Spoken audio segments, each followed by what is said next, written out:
and welcome to the Moviescramble podcast. On today's show, you are joined by myself, John, hello, and also the ever delightful Mary. Mary, how are you doing? Hello, I'm good, and I am so excited to be back podding again, talking more festival stuff, and with you, of course. Cool.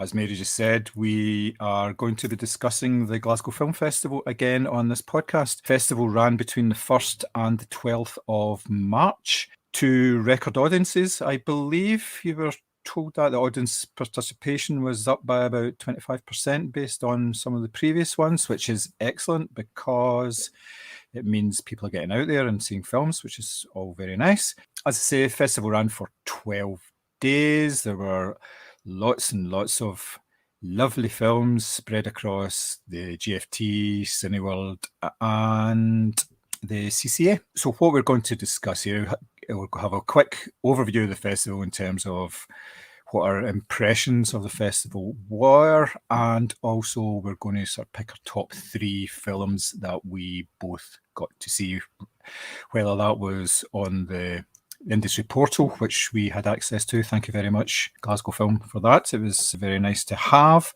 or in person actually at the cinema with other punters, which is still a bit weird, and I'm still getting back used to it, but it's getting more and more like the norm again, even if you're sitting in front of somebody who just masticates all the way through the film with the big giant bag of popcorn, which I got through 65 when I was watching that on Monday. Oh no! But you know, it didn't detract from it. As soon as the soundtrack kicked in, it was really loud. It was really just a sort of a background noise. So yeah, can't complain. So, Mary, what were your impressions of the 2023 Film Festival in Glasgow? Well, first of all, just a wee shout out to all the volunteers in their lovely yellow t-shirts that I was quite jealous of because they were all absolutely fantastic. I didn't catch the woman's name, but when I walked in to see the Alfred Hitchcock documentary and handed over my ticket, she went, "Are you Alfred Hitchcock?" And I was like, "Not me personally, but I am here for the film." And we had such a good laugh about it. It was so well organised. There was obviously signposts everywhere, really clear. You couldn't miss where you were supposed to be at what time.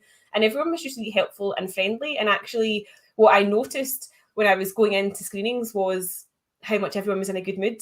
They were really looking forward to the movie. They were really appreciative of the introductions that the likes of, Alan Hunter, Alison Gardner, or Chris Kumar were doing before the films. They were really looking forward to that little bit of extra insight. And yeah, I felt like it was back in full swing. I don't think there was, apart from maybe one or two, I'm almost certain that every screening I went to was a sellout, as in you were sitting right next to someone. There was no gaps. The cinemas were all packed. And yeah, it felt like normal again. It was amazing. Yeah, it's quite good to see, especially since the Edinburgh Film Festival is obviously run into problems. Obviously, just recently announced that it will be back in a sort of shortened version, but this gave Glasgow the opportunity to showcase its film festival this year as the biggest in Scotland and probably the second biggest in the UK after London. Yeah. Now, the Edinburgh is no longer there, and it obviously won't be there in the same sort of format. Well, we don't know what it's going to be like in the future, but It's been said it's only going to be back for about 5-6 days. I think it is very limited, and it's going to be part of the festival. So yeah, it was a good opportunity, and I think they took it and ran with it quite well. All the pre-publicity for it was spot on. There was a lot of stuff out there on social media and everything. I listened to the Kermode and Mail podcast, the Take podcast, and on that they have a small section where people can come on and they do like a 20-second clip and they talk about films or something that they're working on. And Alison Gardner did a 20-second clip for the Glasgow Film Festival, and it was really nice to hear that because that's getting it on there on the sort of national stage as well. And there was stuff, some of the films were reviewed in The Guardian and various places, so it did seem to get a bit of added publicity. There's usually something, but it was getting name-checked a lot more, I thought, this year. I would say so. I think one of the things that really, really helps is the fact that the Glasgow Film Festival Press and Industry portal is tremendous. So usually what you find when you sign up for online only in the past few years for press portals is it's a small selection of films that they don't think are going to actually maybe perform well or get as big an audience or get as big a review. I was really pleasantly surprised by the amount of films that were up for the Audience Award that were on the Press and Industry portal. Lots of good, documentaries, full-length shorts, all that sort of thing. And actually, I think that's encouraged, because I know a few people, I've seen reviews on Twitter of people who weren't actually in Glasgow, but they obviously have access to the portal to do reviews. Mm-hmm. And I think that's been a big boost as well. And I think obviously recognising that you don't necessarily have to be at a festival in order to provide coverage. I think Glasgow have struck the balance really well in getting the right amount of content on that portal, whilst obviously still want people to come and enjoy and soak up the atmosphere, yeah. which has been amazing. And I really hope other festivals learn from that. Mm-hmm.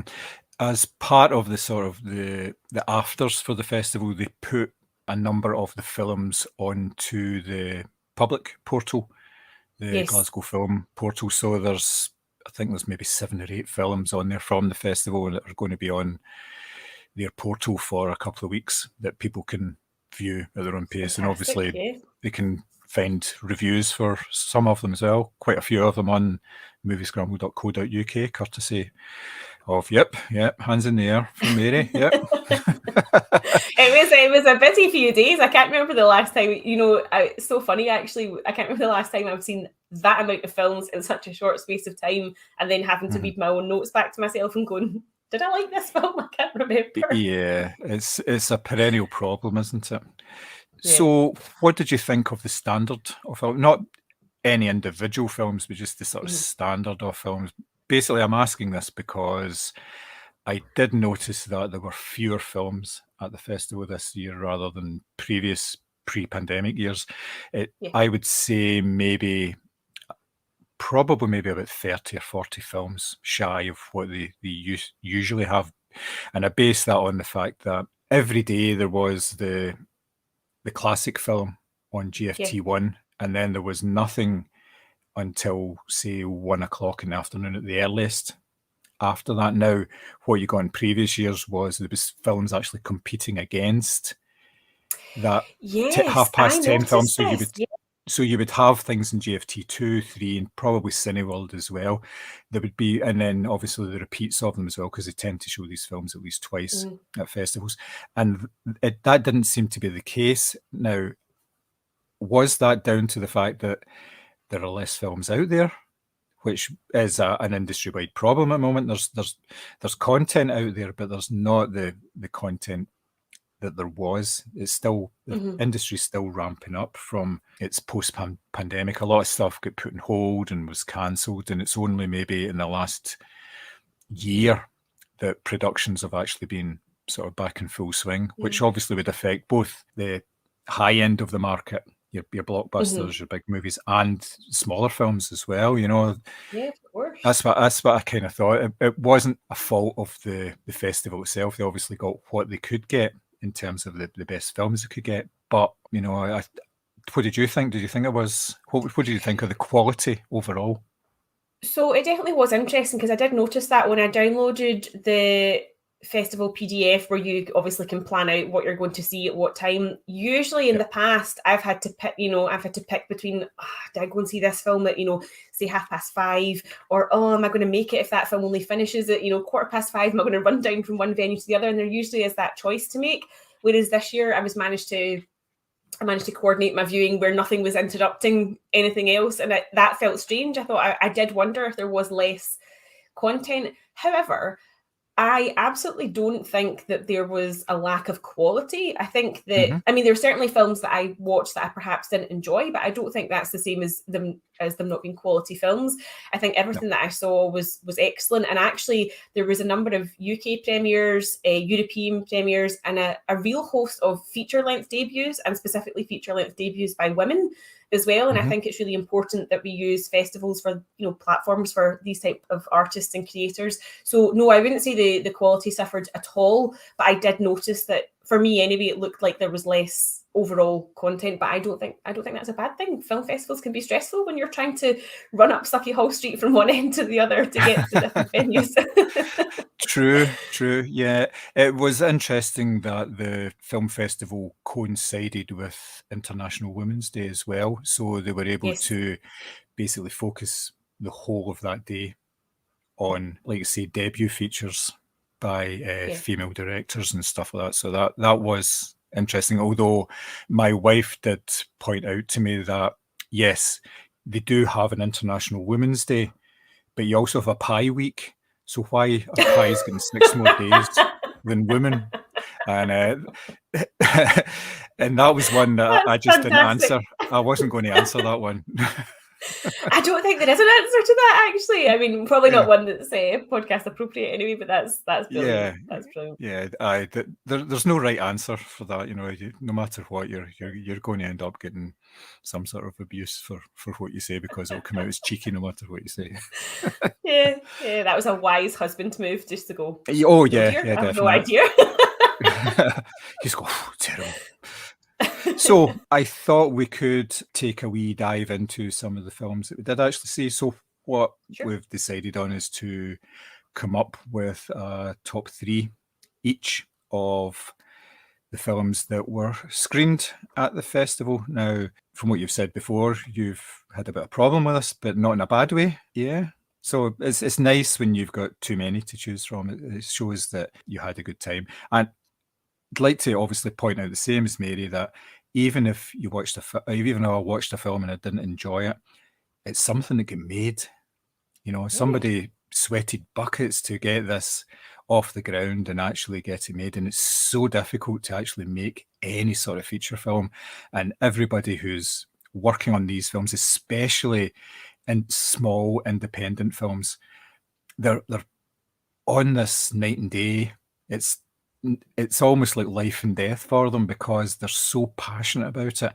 And if you don't like it, it's usually down to the fact that it's just not for me. It's not that it's a bad product, because even if there's not really anything that you engage with, there's usually a decent story in there. There's usually a spark of something that will appeal to audiences somewhere. So yeah, I think that's the case, and it's not really double standards or anything. You should just judge films by the fact that they actually got made in the first place. It's as I say, it's so difficult for it to actually happen. So we should actually be pleased that we're actually getting the chance to see some of these things again, because under normal circumstances, I would say at least 80% of these films I would never see. They would not be coming on. They would not be on television. Yeah, if you're lucky, they'll come on a streaming service like Mubi. They certainly won't be on anything like. It'd be very unusual for a lot of them to come on Netflix or whatever. Now, if they start up a misery streaming service, then I think, John, I think that's your key to early retirement. Just create a wee app, loads of good festival misery porn on there, and there you go. That's it. Feeling happy? I can change your day. Love it. Absolutely love it. So, what is your first choice? Okay, so is this in any sort of numerical order, or is this just just however? No, it doesn't need to be 3, 2, 1. It's just whatever 3 you decide on. Okay, so my first pick is a Croatian film called Safe Place, which I watched on the Press and Industry portal, and I'm really glad I didn't watch it in a public space, because I think the sheer stopping that I was doing would probably make me a very annoying cinema goer for everyone else around me. So it's from writer-director Juraj Lorotic, who is again making his feature-length debut, and it's a sort of kind of autobiographical account of his own brother's rapid mental health decline, and he's cast himself in the film essentially as himself, and partnered with actor Goran Markovic, who plays a version of his brother. And it's all about how Damir, played by Goran Markovic, decides to end his own life. And it is extremely harrowing to watch. It's also really frustrating to watch, because there's a lot of commentary on this sort of bureaucracy of trying to get someone mental health support. And there's a lot of really unhelpful doctors and psychologists and civil servants who are literally just there to push paper. And it's a film that I think does a tremendous job of portraying mental health issues, not just for the person who is experiencing that, but actually the people around them who are, really, really desperate to save him and keep him alive and let him know that he is loved. And I just thought it was incredible. It's a film that feels really sparse. So all the colours out of it, there's no score, there's no non-diegetic sound. It's literally, there's huge moments of silence and really long pauses. And it's just, yeah, it's like this quiet little, personal trauma is going on. Meanwhile, the hospital continues, life in the town continues. And actually that sort of stripped back lack of drama, lack of histrionics, lack of over-the-top portrayals of what it's like to have a mental health issue really just does it justice. And I was completely blown away with it and really, really emotional watching it. And I think it's a tremendous piece of filmmaking, and what a debut. I can't believe that's somebody's, first feature film. It's so personal, it feels so intimate, and yeah, it was just incredible. And as I say, I'm glad I watched it in the house because I was a sobbing mess by the end of it. So that is my first pick. No, good pick. I saw it as well on the portal, and I totally agree with you. It's a frustrating film to watch because of what's actually happening in it, and the way that they're getting pushed from pillar to post by these people who are obviously all medical professionals and stuff, but you can see that they're at the end of their tether as well. They've been dealing with this sort of thing day in, day out, and it's like almost like the compassion's gone from them as well. Absolutely. But yeah, it was a really nice start to that film as well, because it was like two wee boys playing in the street, and it was quite a long shot, quite far away, and you were wondering what's going on, and like the main character doesn't come into it until about a minute into it, and then you see him running across the street, and even then you don't know what's going on. It's just, it's very good. It's very, very downbeat though. Very. This is Misery 101 really. But I mean, you have to be in a sort of, I think, good place to sit and watch something like this, because I think even the ending really got to me, because it's meant to be like the kind of home movie, and the character of Damir just looks so lost. Like everything's going on again, so everything's going on around him, and there are kids having fun and people are at the beach, and he's just standing there just sort of staring into nothingness. Now it really, really it got to me, and I think that anyone who's had any sort of experience of trying to support a family member or a loved one or whatever, where they're going through a rough patch, I think there's a relatability element there, but also just how incredible of this director to actually take his own obviously deeply personal experience and put it out for everyone to see and to understand. I don't know if maybe he's hoping to raise awareness or there was some sort of catharsis in it for him, but it was certainly to me a really sort of, as I say, personal and very intimate piece of work, and I absolutely adored it. Yeah, I think there's a lot of catharsis in it, and that I think it's about 25 or 30 minutes into the film, he has a conversation with his brother, and his brother is, and this is actually, they're having a conversation about him making the film. Yeah. Because obviously with the events that obviously happened afterwards, and he says, yeah, well, we sued the hospital and everything. And it's like, whoa, it's just, it's a powerful film, and it's one that I think would have been very interesting to see with an audience, because like you say, there's no sound or anything, nothing to distract you. So everybody would have been one of these films where everybody's really quiet and they're just concentrating on what's going on. So that was a very, very good choice. Thank you. Okay, my first choice is a film called Americazzi, which is... Oh, I missed this. I wanted to see it. Yeah, it was a pretty good film. It's about an Armenian man who, as a young boy, escapes the Armenian genocide, and it's set in the early 1940s when Armenia was part of the Soviet Union, and in order to try and get people back to Armenia, Stalin offered money to repatriate Armenians from all over the world, because basically during the genocide they were scattered everywhere, the ones that managed to escape. So Charlie, who managed to be smuggled out of the country, goes back because he wants to know about his own history and his family, and he's got this folk tune in his head that he keeps singing, and he keeps stopping people saying, have you heard this song before? Because he wants to figure out where in Armenia his relatives came from, because all he knows is he's Armenian. So he arrives in the country, and one of the first things he does is he sees like this big queue of people, and they're all queuing for bread and stuff, and there's like a sort of small riot building up, and there's a small boy just about to get crushed. So he manages to get him, take him outside, basically saving him from any sort of harm. And it so happens that he's the son of the local Russian commander. And the Russian commander's wife is there, and she's oh, that's, it's really good. Thank you very much. Thanks for your help and all that. And she says to her husband, find him a job, find him somewhere nice to stay. He's one of the repatriated ones.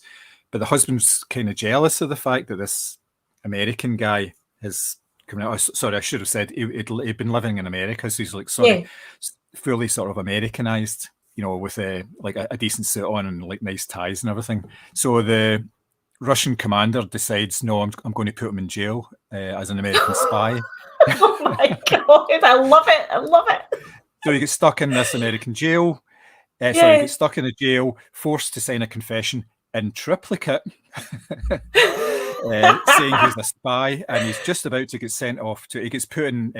It's called the ice box. It's just this room that is really. It just gets really cold, and there's like loads of rubbish and stuff in it, and he's just thrown in there, and he's just about to get sent off to Siberia because it gets rid of him and it's out of the commander's hair.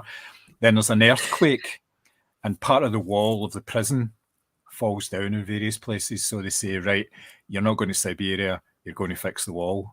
And from his room, he can see out in between like some bits of mist out on the wall into a house. You can see 3 rooms in a house, which and in the house lives one of the tower guards. And you get his backstory. He was a painter who was denounced for painting churches. So, but instead of getting put away because he was married to somebody who was high up in the party, he was spared that and he has to work in the prison. So he sees these people in their lives and basically it's almost as if he's a guest in their home, and he starts following them and getting involved in them and all that. And it's all the ups and downs in their relationship. And this is the basis of the story, him sort of finding something to keep him going, because the prison life is brutal because they're worked really hard, and then every Friday they get beaten up. It's a regular thing. It's Petoskey. They come into the cell and they go, it's Petoskey, and he goes, yeah, Petoskey, and he goes away and he comes back and he's all cuts and bruises and stuff. Oh my and it's God. just mental. I'm laughing. I know it's horrific, but I bet it's quite tongue in cheek.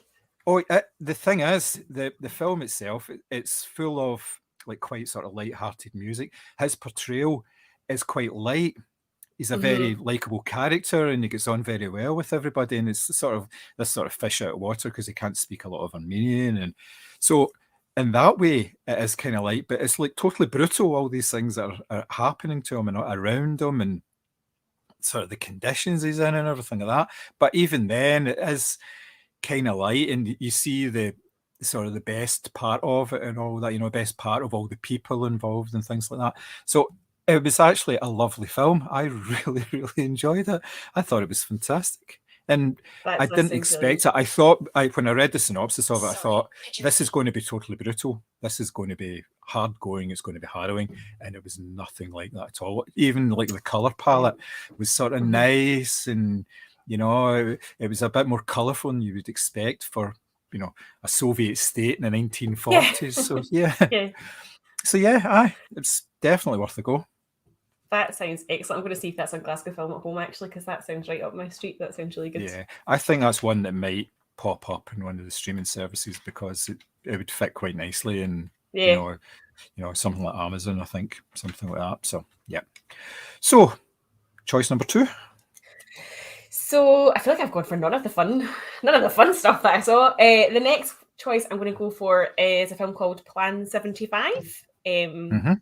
So this is, again, a feature-length debut from Chi Hayawaka, and it's a film that doesn't actually say when, which is interesting, but all we know is that Japan is financially crippled, and there's an aging population who are starting to sort of draw anger from those who are young and still working, and so the government come up with this amazing solution, called Plan 75, and it's allegedly voluntary euthanasia for those aged 75 and over. So there's 100,000 yen in it for them if they do it, and they say they'll take care of all of your funeral plans, they'll bury you or cremate you lovingly, and they'll make sure that your family are all supported, and you don't even need approval from your doctor or your family to do it. You can just sign your own death certificate. And the story is basically told from 3 different characters. So there's Michi, who's a 78-year-old woman who is working in a hotel as a housekeeper, but obviously suddenly finds herself unemployed and obviously with no money. She's kind of struggling to keep up with her flat. You know, her friends are all very elderly and they're considering this Plan 75 because you can get a spa before you die. And then there is Hiromu, who works for Plan 75, and you see his sort of insidious sales technique as he's going around sort of chatting to elderly people, making sure that, you know, he's all glossy brochures and white teeth while he's getting them to sign up for this. And then there's Maria, who is a Filipino carer who wants to send money back home to ensure that her daughter gets heart surgery, and she moves from being a carer in a care home to working for the Plan 75 morgue, essentially, where she's rifling through people's belongings. So I think what I really liked about this was the fact that it feels very real. So there's no sort of futuristic elements to it. There's no sort of sci-fi kind of like dialogue or jargon or whatever. This genuinely feels like it's set in 2023 in Japan. And, you know, literally bumping people off en masse. And of course, as the film progresses, you learn that Plan 75 isn't all that it seems in terms of what they're promising people for their burials and what's actually happening. And they're talking about, you know, lowering the age to 65. And it's just, it kind of broke my heart a wee bit as well, because the main character, Michi, basically, it's almost like a sort of a story of her loneliness as well. You know, her job is her social life. She has no other sort of friends or family. And when all of her friends decide, oh, actually, I could use some money because I'm now unemployed because I'm over the age of 70, 75. I could use some money. I'll just sign up for this sort of scheme. She realizes she's on her own, and her flat, you know, for all that they keep saying in the news that the elderly have destroyed the economy, you know, she lives in this dingy little flat that's barely 2 rooms and, you know, a very frugal lifestyle. And as I say, no one to talk to. And actually, she considers going for it purely because she has nothing and no one in her life. And to me, that's what was really scary about it, because actually you probably meet or know of or hear of a lot of elderly people who are just lonely and without a job and without family around them. It's that kind of loneliness and boredom that sets in that obviously makes some of these people consider, you know, taking their own life essentially. And the sales techniques are hideous. Like, you see a training set up where, you know, they're told, oh, you can tell the customer they can opt out at any time, but really we do want them to die. So just make sure you keep the conversation going so that they sign up for it. And it's awful. It's absolutely awful. And again, I think, as I say, for me, the thing that really made it sort of a fantastic film was the performances, for starters, but also the fact that, as I say, this wasn't like a sort of Soylent Green type of thing where it's very sort of futuristic and set up that way, or, you know, very stylized. It was all very natural, all very credible. And I actually Googled afterwards if it was a real thing, because I was just so sucked into this story about, you know, basically bumping off all the old people. It was a brilliant, really good watch. And again, really fantastic feature-length debut. I mean, so impressive. And just, yeah, one of a real highlight of films that I've watched in the past year, never mind the festival. It was just fantastic. Sounds excellent. Shame I missed it.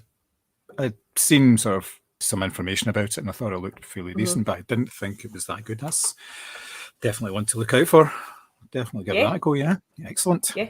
My second film, and I know you won't like this, is the Limoncita, the Italian I did not like it. Well, you kind of... Yeah. Which is a film starring Penelope Cruz. It's set in 1970s Rome. She is a wife and mother to 3 children. And it's basically a bit of a domestic drama. She is a living mother. She doesn't work or anything. The father works all the time. He's more of a... It's almost like a stereotypical 1970s father who comes in and expects the dinner to be on the table. They live in a beautiful apartment. It's absolutely gorgeous. And she spends her time with the children. So they've got this routine where they basically have a lot of fun and they obviously got on very well together. It's a cracking opening scene where the children are having dinner and then they start dancing and singing and all sorts of stuff while they're getting all the plates out and everything. It's an absolute banger of a tune called Rumore, which I'd never heard of before, but it's now on my latest Spotify playlist. It's really, really good. It's a cracking sort of 1970s Italian disco type thing. Now, obviously, the drama centres around her and the oldest of the children. Her and the fact that she's in this marriage where her husband isn't interested in her to the extent that he's actually more interested in his secretary. And at one point, the secretary turns up at the door and she basically, without really saying anything, she lets her know that she's pregnant. She's going to have the husband's child, and the Penelope Cruz character says, look, I can't do anything for you. I can't help you here. And inside of her, something kind of breaks a wee bit.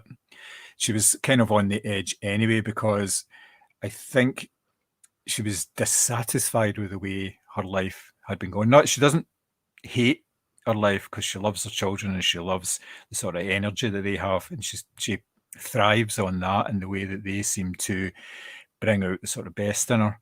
But she kind of takes it a wee bit too far at times as well, and she gets caught up in it.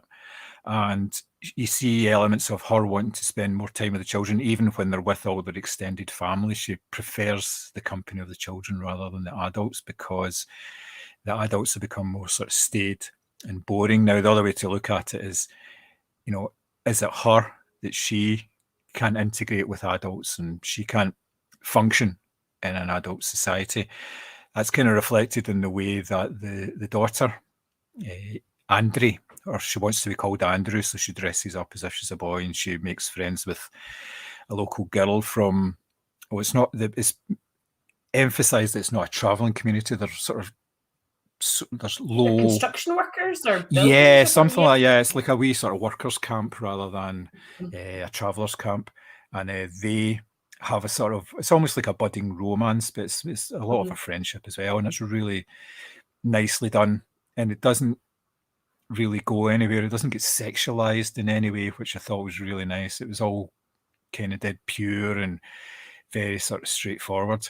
I just loved this film. I loved the whole design of it, the fact that it was everywhere was like bright and sunny, and it made 1970s Rome look lovely, even though there's all this sort of drama going on at the same time, which is actually quite dark, and it gets very dark for her towards maybe sort of the last act of the film.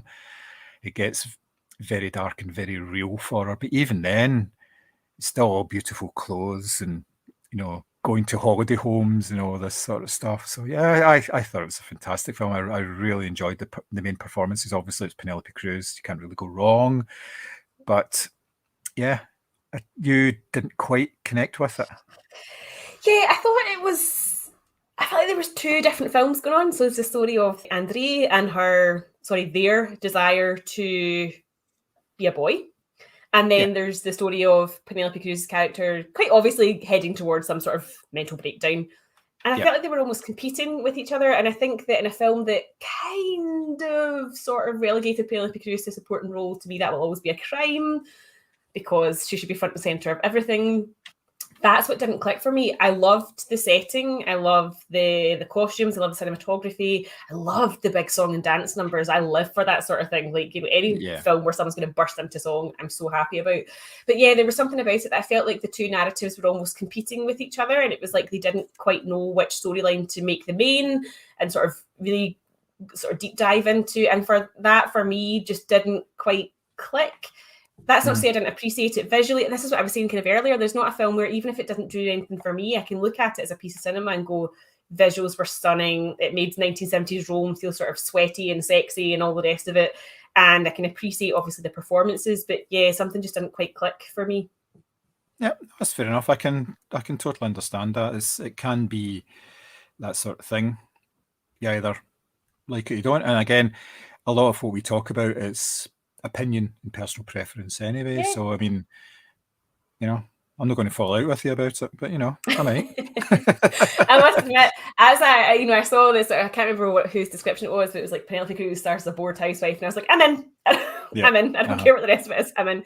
But yeah, there was elements of it that I thoroughly enjoyed. But as I say, it was the kind of competing narratives that sort of made me sort of zone in and zone out, maybe more than I wanted to. Yeah, no, I totally get that. So, your third choice. So I was going to be mean and pick a movie that I know you really didn't like, but I decided to go with one that actually, again, I'm still thinking about. So I figured that's a sign of a good film.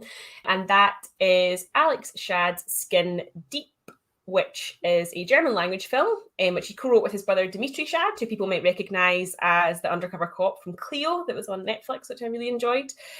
And basically the premise is that Layla and her boyfriend Tristan are going to this sort of slightly mysterious, sort of midsummer-esque looking kind of village on the edge of nowhere because she is clearly depressed or in the middle of a depressive episode. And one of her friends, who is now living in the body of her dad, has suggested that she comes to this retreat where essentially you can body swap with other people who are there.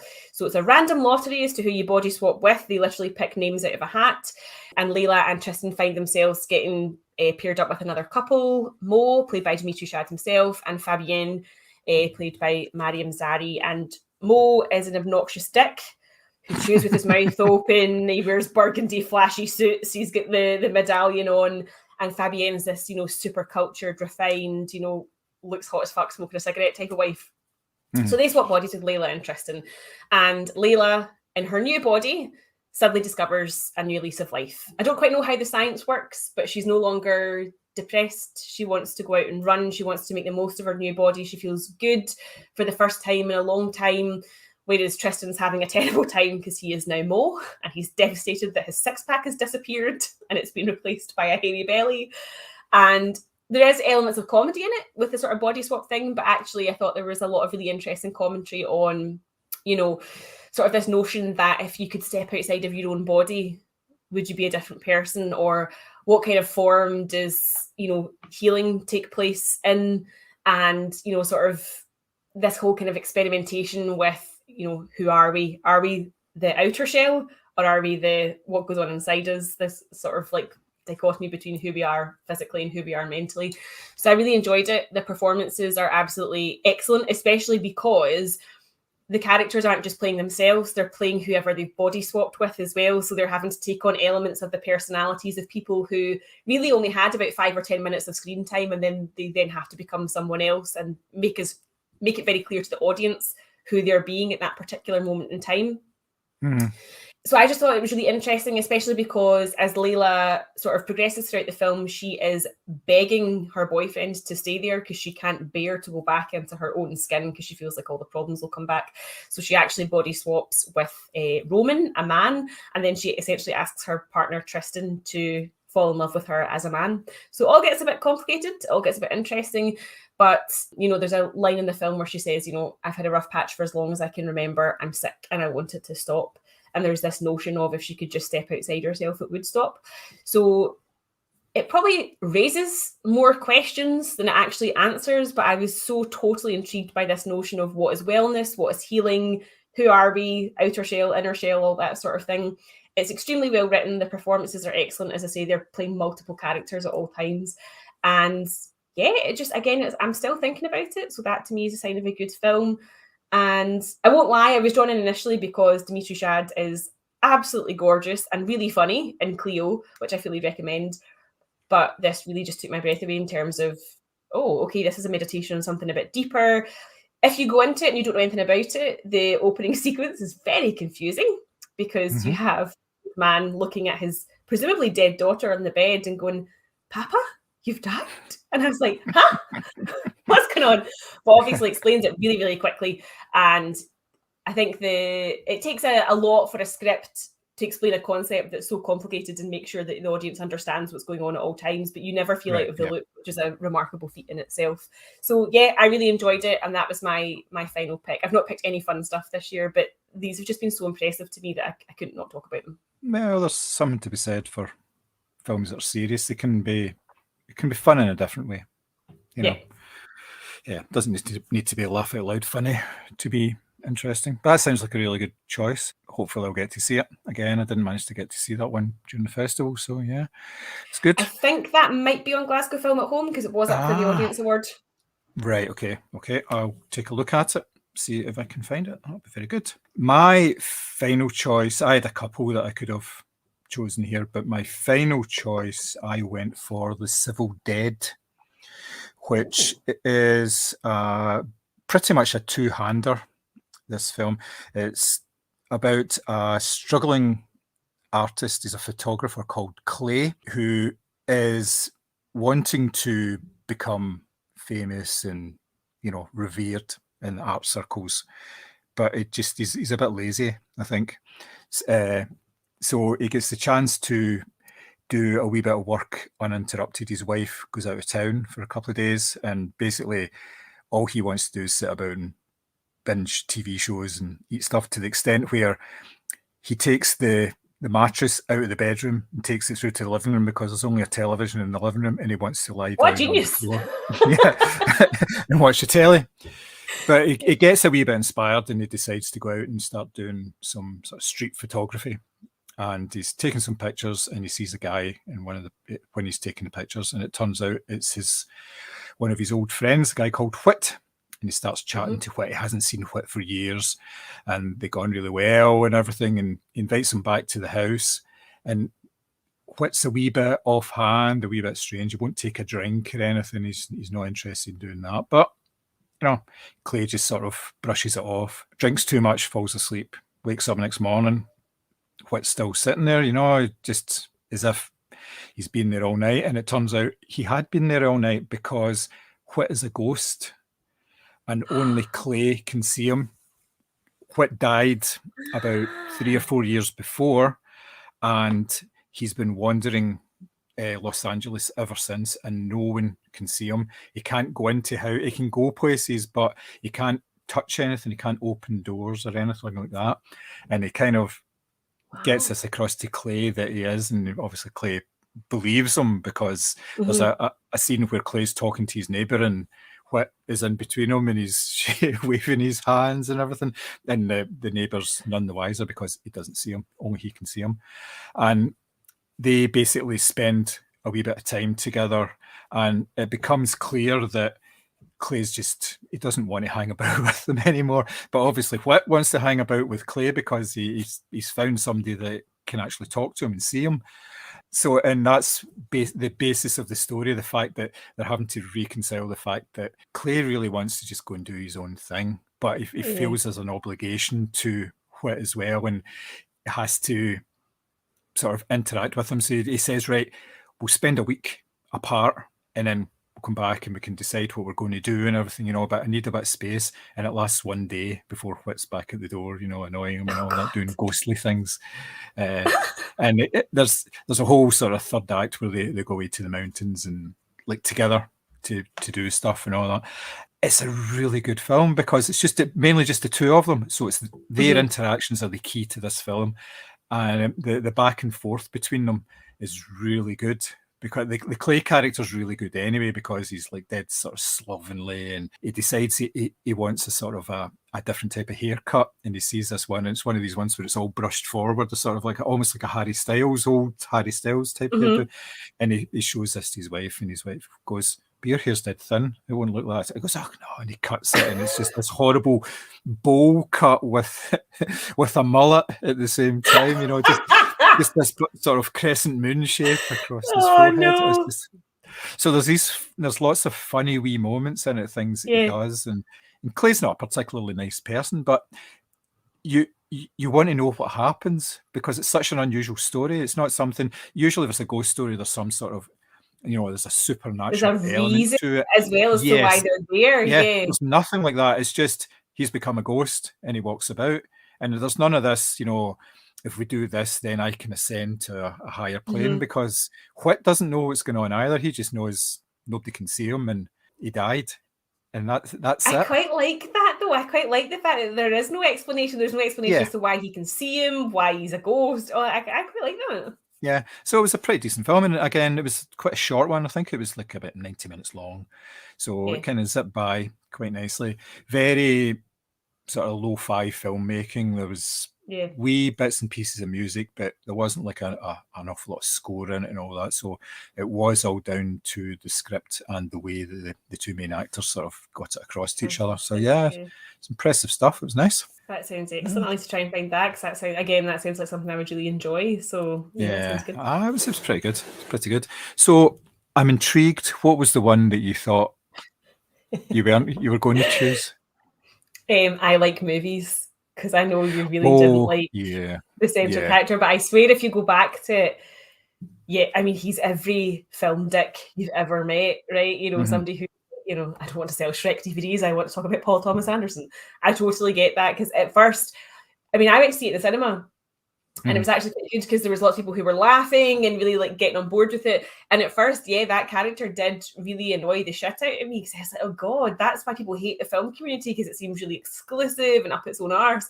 But as the film progresses, there's so many really kind of powerful moments. You understand sort of why he is this. It's almost like a suit of armor. It's a protective thing. Basically, be a dick and no one will be a dick back.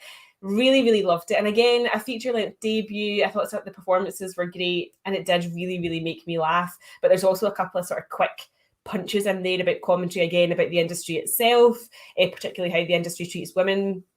And I did really enjoy it, but I did know that you had said that you really didn't like the main character, and I totally get that. I did stop watching it, so I probably should have kept going because I stopped watching it at the point where it was him and his friend, and they were in the bedroom, and he says, "Well, you're not really a real friend. You're more just sort of a placeholder until I meet my real friends when I go to college." And I thought, oh, that was just rough. on top of everything else, I thought, oh, yeah. But I think, based on your review of it and your obvious love of it, then I would probably go back and watch it again, given the chance. I will give it a second chance if I see it out there. It's definitely, I think, like Skin Deep, it's doing a tour of festivals just now. So it's interesting again to see that, great that Glasgow's actually had a few premieres of films as well that are now making their way onto other festivals as opposed to, being the sort of last in the circuit. So yeah, I think it's definitely one that's going to, it seems like perfect streaming service content. Yeah, I would say so as well. Yeah, I would quite get with that. So that is our coverage of the Glasgow Film Festival. As I say, it was 12 days. There was an awful lot of good stuff there. There was, like Mary said, a lot of premieres. There was a lot of interest. There was lots of apparently there was a good few Q&As as well, and celebrities turning up, and you can't fault it. So I take it you enjoyed the festival then, Mary?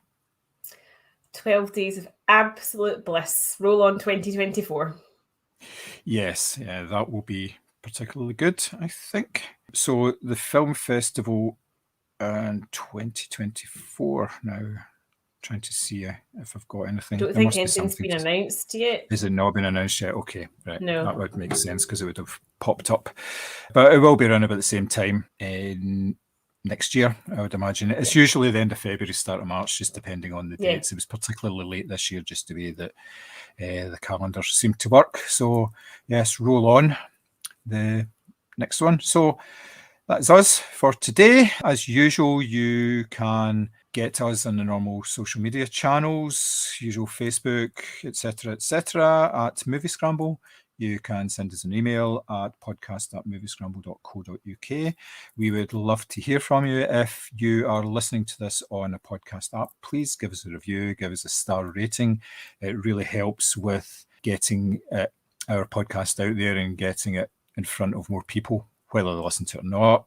It's out there, and it's nice to get a bit of feedback as well and let us know what we're doing right, what we're doing wrong. Now, if what we're doing wrong is sack the male presenter, then we may have to revise that opinion. But yeah, so it would be lovely to hear from you in some capacity.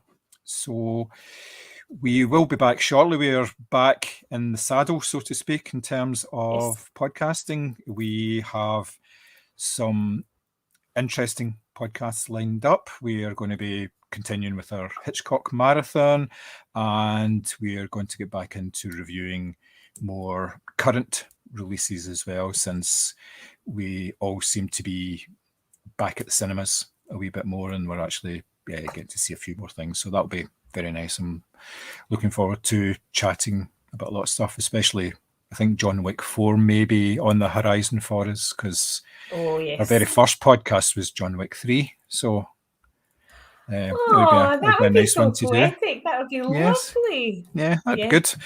So it just shows how long we've been going as well. wittering on I for the know. best part of 3 years. So yes. Yeah, so that's it from us. I'd just like to thank you for the Indonesia Lugholes for another night, and I shall see you later on. Goodbye.